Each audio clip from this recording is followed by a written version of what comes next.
If it had not been for the I am who was on our side, now may Israel say, if it had not been for the I am who was on our side, when men rose up against us, then had they swallowed us quick, and when their wrath was kindled against us, then the waters had overwhelmed us, and the stream had gone over our souls.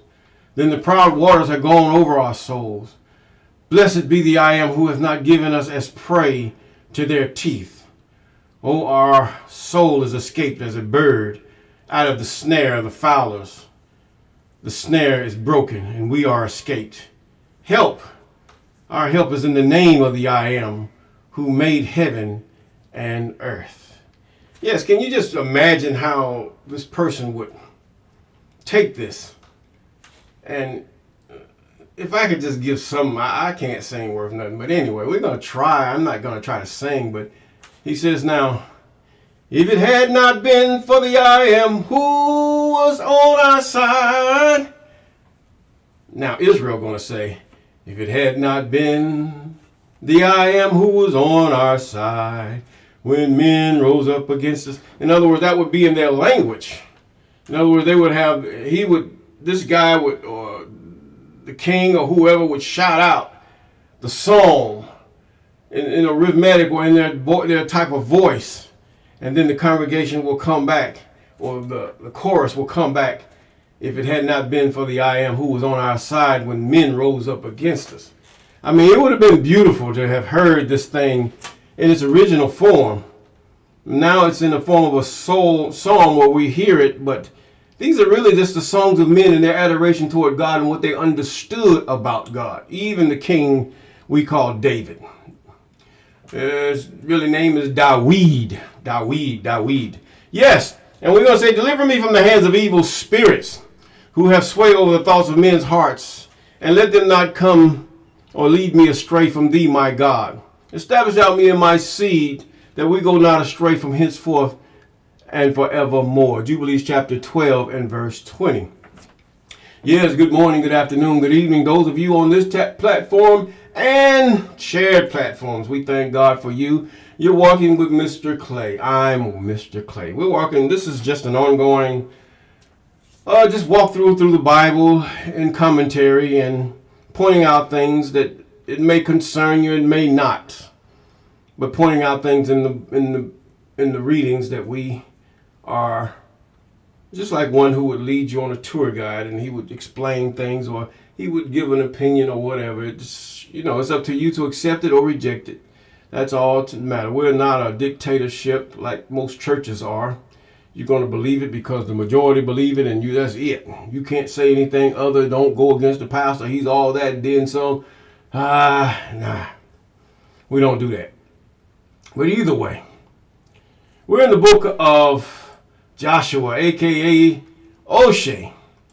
Again and again, I would say that the book of Joshua, the book of Oshea, Moses had a speech impediment. And even in Numbers, I believe chapter 31, he spoke and he called Oshea according to a speech impediment. They said, but Moses called him. You have to put this at the folly of the translator. And now it was Oshua. There was no I or nothing there. That's nothing there. According to their narrative, right? They got it right there. And it was Oshea. But because of Moses' speech impediment, it sounds like Oshua. Like Joshua, instead of taking the J, you put Oshua. Now, people are always trying to change, the colonizer are always trying to change the name because he's jealous. He's very jealous. Has no history, has nothing. History doesn't extend back, very insignificant. Nothing they've done, nothing they have. All they can do is just take you, throw you in jail, maybe demise you or unalive you in different forms and manners. And they've been doing that ever since the Roman Empire, even the Grecian Empire. And this jealousy also has extended also into Babylon. Babylon was also a place where even they tried to get them to do things their way, to get them to forget. Because you have to realize, those they call Meshach, Shadrach, and Abednego, they were young men. And what more is to take young men who are in the prime or in the formative years. This is what they did to a lot of our parents. They took and they unalived the ones that were older, that knew better, that could spread the knowledge on of who they were. But they unalived those who were in their formative. They took the ones in their formative years and re-educated them. Now this is on all platforms, and it's nothing new, verifiable and everything. And now today, because of that, they taken the Mongolian and they in his formative years and made him think that he's a certain person in America. They took the black person, or the African, we called him, or the African looking person, and they began to tell him that you are a Negro. African American wasn't back then. There was no such thing as an African American back then. Africa wasn't even a continent. Africa is really nothing. It's not the name of the continent, period. It's not the name of the continent. Even South Africa, that's so ludicrous, it's a doggone shame. The people can get away for this long for calling that just South Africa. Oh, so you're going to go to North Africa and you're going to call every country up there like Morocco, Tanzania, and all these other places, you're going to call them just South Africa? Then name them after your queen, like the Falls, Elizabeth. We're waking up. God is waking all the people that are dark nations who have ruled this earth before to show you. Once he puts you back in power, he's going to show you. Never let them come back in power. Never. If that's the case, I believe that's a good assumption of what God would do. You see what you did. You forsook me. You took it upon yourself to make your own laws and all these other things, and you forsooken me. You wanted a king over me. And many of you that says we're not Israelites, but then the fact is Shem, Ham, and Japheth, they all were people of color or darker hue, black. And they also had forsaken the ways of the Most High. They were taught the laws of that day, similar to the ones that we have now that we call the commandments, statutes, ordinances, and laws here on this earth today. They had those. They forsook them. Then God said, away with them. I'm going to just take these spirits that have abandoned and have gone the other way because of their jealousy. I'm going to give them to you. And then after a while, he says, well, now, okay, I'm coming from the background of the book of Enoch. All right.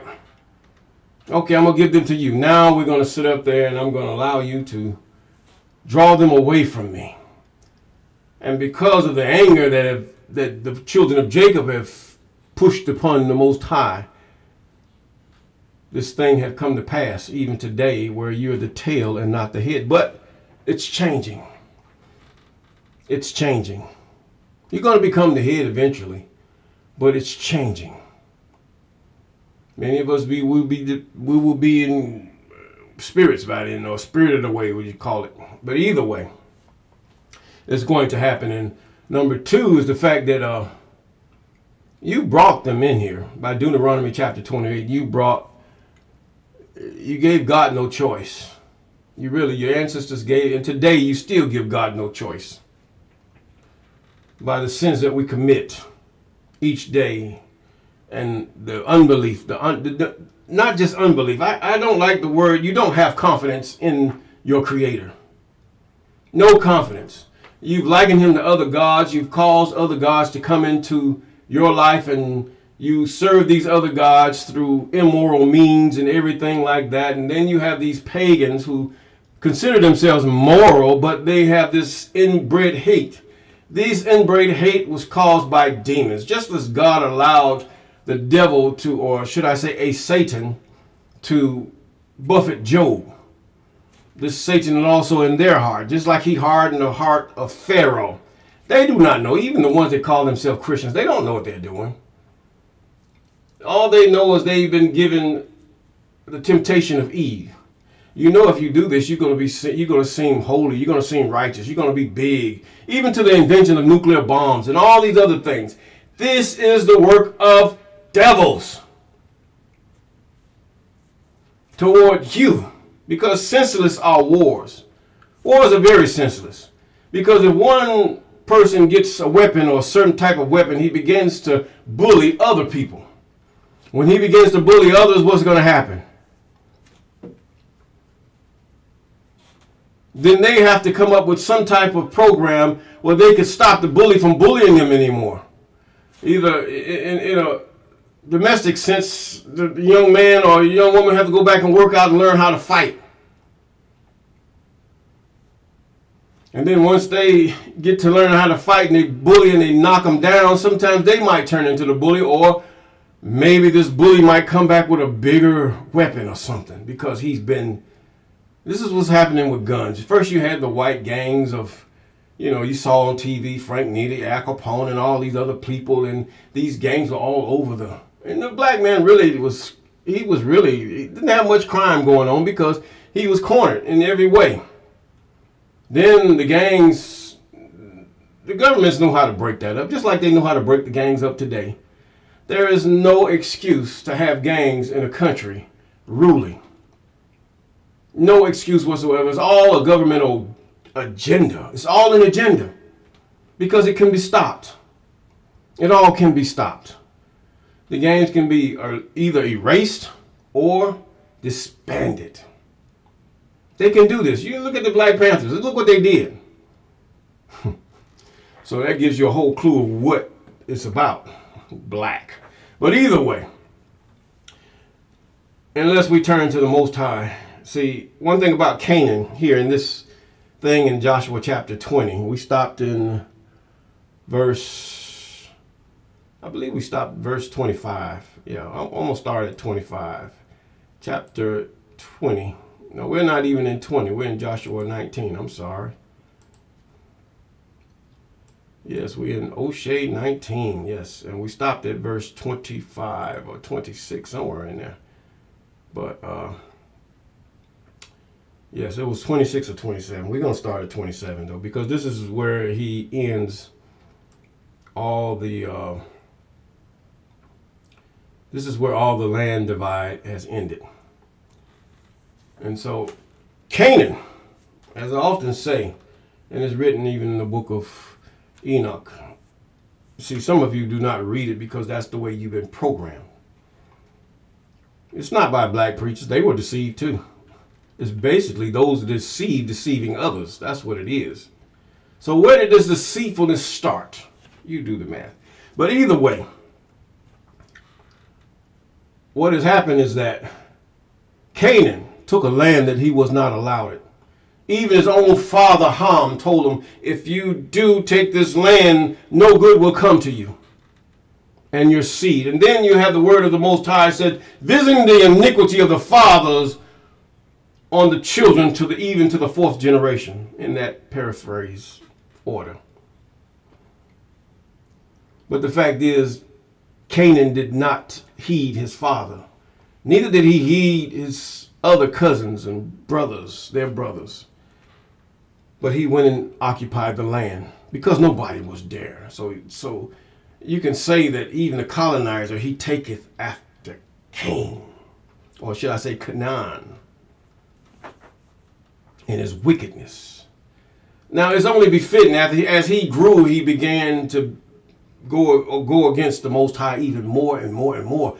And the Most High was frustrated. And he sought him out for a man that he can shew himself strong in. And that was Abram. And from that point, it went down to Jacob. And now here you go, Cain. Cain even had mixed with Edom. And Edom had mixed with some of everybody. We don't even know who Edom is, really. Or the Edomite. Edomite have mixed with so many. You can only tell him by his traits. But the fact is that even you have people of the same hue as I that are Edomites, in that they hate. This is a spirit. This is an evil, jealous DNA It's a DNA of malice, pride, and it's just so hideous. It's demonic. But the fact is, now Cain has come up to his time, even his sons. And in verse 27 it says, and turneth toward the sun rising of Beth Dagon. This is one of their gods. This is a house of their gods. That's what it means. Beth means house. Okay? The house of their God. Gods of Canaan, the tribes and nations of Canaan. To Zebulun and to the valley of Jephthahel. It's something to have to do with God again. Toward the north and south of Beth Mik, house of Mik. And Neel, a house of Neel, another El, something of God, El. You look at the gear El, these are their gods. And goeth out unto Kabul on the left hand, and Hebron and Rehob and Hammon and Canaan, even unto the great Zion. And then the coast turneth to Ramah, and unto the city of Tyre, and the coast turneth to Hosah, and the goings thereof are at the sea, from the coast of Akzid. That's a brother. Aksid. Okay, Ak. That means brother or relative or whatever have you. Huma. And also Aphek. And Rehob, 22 cities with their villages. And this is the inheritance of the tribe of the children of Asher. God gave it to Asher. But these were Canaanites. Black folks. African-looking black folks. For those of you who oppose. These cities with their villages. And the sixth lot came out to the children of Naphtali, even for the children of Naphtali according to their families. And their coast was from Hileph and unto Halon, and Zananim, and Adami, Nekeb, and Dabneel, unto Lachum, and the outgoings of there were Jordan. It is about the river Jordan. Now it's a land. It's really overrun by mixed. That's what the Arabs today are. They call them clients. And for more information on that, you'd read the book called The Ancient History of Hebrews and Arabs by Anubantu and Gert Mueller. He really has an exhaustive, a really good volume 1 and volume 2. If you can stand volume 2 and dealing with forensics, he breaks it down even to forensic that these people were of African, or should I say what we denote as African look or features from the bone is what he's saying. So therefore you have to really look. You can find that on Amazon now. And their coast was from Helip unto Zananim. We'll go to 34. And then the coast thereof toward Anoth Tabor goeth out from thence to Habakkuk, and reaches unto Zebulun on the south side, and reaches to Asher on the west side, and to Judah upon the Jordan toward the sun rising. The sun rises what? In the east. So therefore it has to go upon Jordan, the east, toward the Euphrates. Okay? Upon the Jordan toward the sun rising, toward the Euphrates. And the fenced cities of Ziddim, Zer, and Hamath, and Rakath, and Chinirith, and Adama, and Ramah, and Hazor, and Kadesh, and Idrel, and Hazor, and Iron, and Migdal, and Horem, and Beth House is a house, Anath, house of Anath, and Beth Shemesh, another one, Shemesh, that's another god. 19 cities with their villages. And this is the inheritance of the tribe of the children of Naphtali, according to their families and the cities and their villages. And the seventh lot came out for the tribe of the children of Dan, according to their families. And the coast thereof, their inheritance was to Zorah and Estal and Irish. Well, we can say Irish. Irishmesh. Is that where they got Irish from? We don't know. But either way. 42. And Shalabin and Ajanian and Jelah and Elon and Timnatath and Ekron and Etepket. L's. This is an L again. I always note those L's, gods, L's. TK, LTK. And Gibbethon and Balath, See, there it goes, Af, and then that's that be God. And let us continue in verse 45. And Jehud and Beni-Barak and Gath-Rimmon and Mejarkon and Rakan and the border of Apho, or they say Japho, but we would say Apho because the J wasn't back then. And the coast of the children of Dan went out too little for them. Therefore the children of Dan went up to fight against Lesem, Lishem, and took it, and smote it with the edge of the sword. And they did what the God had said, and dwelt therein, and called Lishem Dan, after the name of Dan their father. So wherever Lishem is, it is of the tribe of Dan. And also the tribe of Dan is also, it is said that this 300, they say there was white Grecians. These were black Danites. According to, and the evidence is right there. They were Danites. They were of Greek. There was a split. Yet something happened to Dan that it split. And some of them had become Greeks. They were known as Greeks. But these Grecians were Danites. These 300 that you say in Greeks are Danites. But you have to realize the people that colonize and all these things, they always, it's been documented by their own people, that they always taking on the identity of others, or try to. Whether in their entertainment or their athletic abilities and all these other things, trying, or should I say, arts, all these things. And so far it has been black. It's been Chinese. It's been Filipinos. It's been even those living in South America. I do not call them Mexicans, but that's not your nationality. That's where you come from. Now, and when they had made an end of dividing the land inheritance by their coast, and the children of Israel gave the inheritance of Oshea, son of Nun, among them, according to the word of the I Am, they gave him the city which he asked, even Timnath-Sherah in Mount Ephraim. So, therefore, this is where Oshea lived.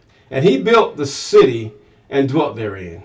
In other words, him and his people. See, it's always the people becomes one man. That one man is the leader. He's the one that allows the people, or he's the one that the people pattern themselves after. That's why it's so behemoth, so mandatory that a leader do that which is pleasing in the sight of the Most High. You have these leaders that have gone to the way of Canaan, the way of perversion and all these other things, and they're ousted. Because even they try to get the leaders in the African countries to accept a lifestyle that is not their own. And they reject it, even to the point where they unalive them, which I don't blame them. Even the Most High says, unalive them, that the land be not polluted. And that also others may fear not to do such things. This is the reason for God's law. They're fair. God don't want you being in adultery because it pollutes the land and causes the minds of those. If you get away with it, God, it causes God the people to want to do the same thing. If you walk out of your gender, it causes the people to wonder and be curious about it, and you walk out the same thing. But when there is an unaliving or to get rid of them, then the people will fear to even delve in such a thing. Because once you get into certain things, there will be so much bombardment of devils and spirits that it's virtually impossible for you to come out of that lifestyle. And many have made up, all kind of crazy reasons why they do the things they do. Even to a point of a serial unaliver. They make up crazy things. They hear voices. They do things. See, a lot of things, mental illness is basically demonic influence. Now, there was a man who wrote the book called The Demonologist, and it's a very good book. You probably won't find it on the market, but you can look it up. And I adjure you, if you do read it, you better be careful, because it can bring the presence of the evil spirits around you. But it depends on your walk, your mental stability. I'll put it that way. And your spirit. You don't necessarily have to be, I'm not going to tell that lie and tell you have to be a Christian, or you have to be like, one who follows the Bible like me. I follow whatever God says as far as this Bible is concerned. I don't count myself of any people or any camp or anything. I'm just me before the Most High. That's it. But either way, because when you join yourself to people, you're stuck. If God shows you a new thing, many times you're stuck because you have to suffer the embarrassment of your own pride that you cannot change. And it says now, according to the word of the I am, they gave him the city which he asked for. In 51, these are the inheritance which Eleazar the priest and Oshea, son of Nun, or Joshua, some of you may know him, and the heads of the father of the tribes of the children of Israel divided for inheritance by lot in Shiloh before the I am at the door of the tabernacle of the congregation. So they made an end of dividing the country. Now God, this is a government. The children of Jacob was a new government upon the earth. And this is what God was to them. He was the head of all things. He had delegated earthly authority to the Levites, an earthly authority to those who we would call governors and mayors and all these things, captains of tens, captains of hundreds, captains of thousands, captains of tens of thousands. But God was over all. Even as it is in heaven, so it was in earth. But the thing where Israel really went wrong is the day they say, we want a man in your stead. That ended it all. You want a man in your stead. So he gave you a man. He gave you Jesus. Eventually down the line. He gave you all those kings of Israel that have caused, of the line of David, that have caused much havoc in the land. Even David choosing a Canaanitish woman to have his own son who just ruined everything. Although he was wise and he did what God would have him to do, he was destined for a certain thing that God would have him to do. His name was Solomon. By that, he got rid of one of the princes and he went to another place, and this prince was wicked. And that all his whole way, that he was swayed by the spirits who have swayed over the thoughts of men's hearts. And what he did, he swayed the people to worship gods and worship the Most High along and mix it with idol worship. And today we're the same thing. We do idol worship, our crosses, our beads, our statues, and all these other things, and putting a man in the stead of God. So you don't get it. You can't see because God hasn't given you the mind to see. You can rant and rave and all you want to do, but you're deceived, just like I was. You're deceived. Jesus does not exist. This is a figment of your imagination and the deception of devils. You might say, oh, you're going to hell for that. Am I? Or are you? You better check it before you wreck it. Now, with that, we're going to say, peace.